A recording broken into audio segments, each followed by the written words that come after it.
কলকাতা টিভিতে আপনাদের সকলকে স্বাগত। আপনাদের সঙ্গে রয়েছি আমি অঙ্কুর। নয়াদিল্লিতে জল বোর্ডে যে দুর্নীতির অভিযোগ উঠেছিল সেই ঘটনার তদন্তে নেমে অ্যান্টি করাপশন ব্যুরো বা এসিবি আজকে আম আদমি সরকারের থাকা মন্ত্রী সত্যেন্দ্র জৈন সহ আরও 6 জনকে এই ঘটনায় গ্রেপ্তার করেছে বলে এই মুহূর্তে গুরুত্বপূর্ণ খবর যেটা জানতে পারা যাচ্ছে যে জলমন্ত্রী থাকার সময় তিনি ওই যে জল বোর্ড ছিল সেখানে দুর্নীতির অভিযোগ ওঠে।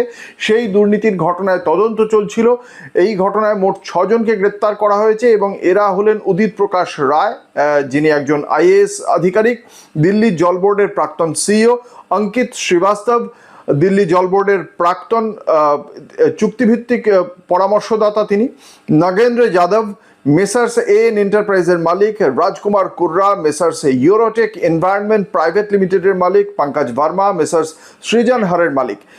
এক কর্মকর্তার মতে যে পূর্ববর্তী সরকারের আমলে দিল্লি জল বোর্ডে যে দুর্নীতি হয়েছিল তার প্রেক্ষিতে এই তদন্ত এবং সেই তদন্তে এদেরকে গ্রেপ্তার করা হয়েছে।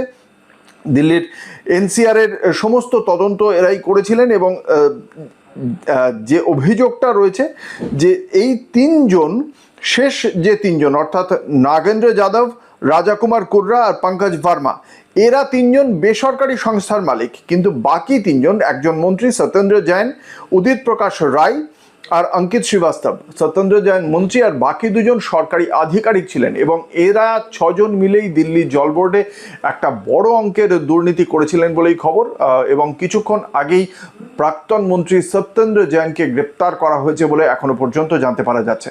দেখতে থাকুন কলকাতা টিভি, রাত দিন 7 দিন।